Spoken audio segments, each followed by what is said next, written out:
যোৰহাটত নিশা সাংবাদিকৰ গাড়ীলৈ শিলগুটি নিক্ষেপ কৰিলে কোনো দুৰ্বৃত্তই।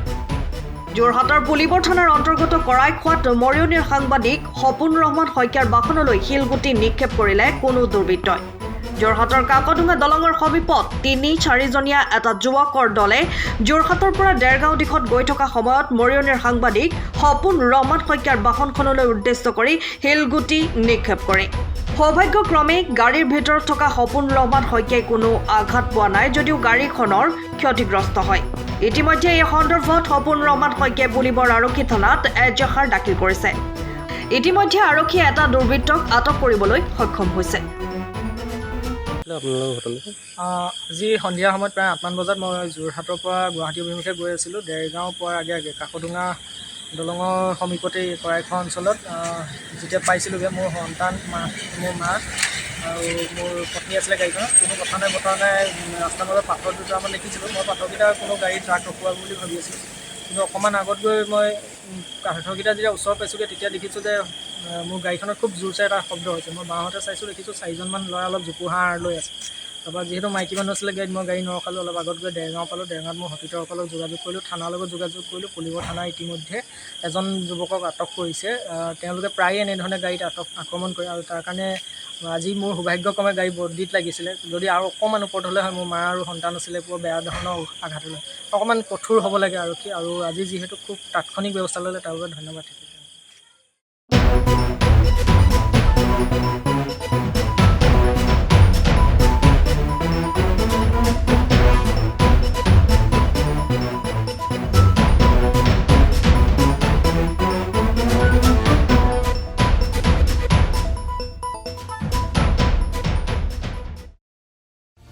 সময়ৰ খবৰ সময়ত পাবলৈ ফলো কৰক টাইম অফ আছাম।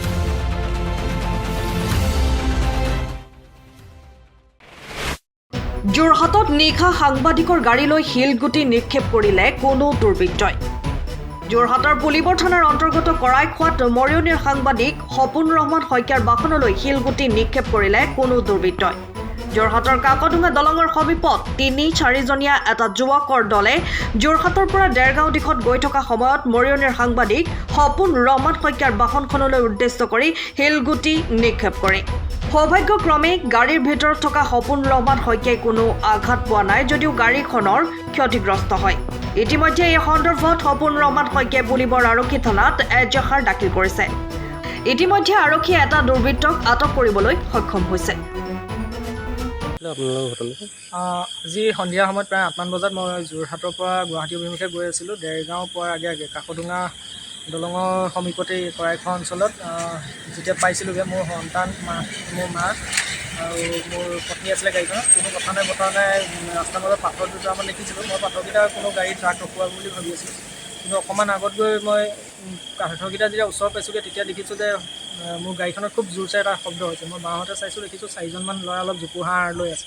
তাৰপৰা যিহেতু মাইকী মানুহ আছিলে গাড়ীত, মই গাড়ী নৰখালোঁ। অলপ আগত গৈ দেৰগাঁও পালোঁ। দেৰগাঁৱত মই হস্পিটেলসকলক যোগাযোগ কৰিলোঁ, থানাৰ লগত যোগাযোগ কৰিলোঁ। পুলিবৰ থানা ইতিমধ্যে এজন যুৱকক আটক কৰিছে।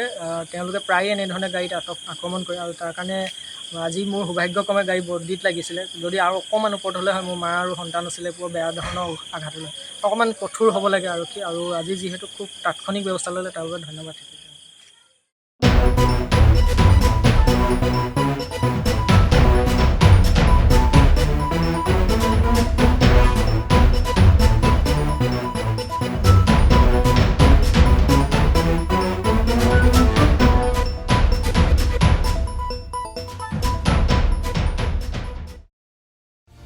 সময়ৰ খবৰ সময়ত পাবলৈ ফলো কৰক টাইম অফ আছাম।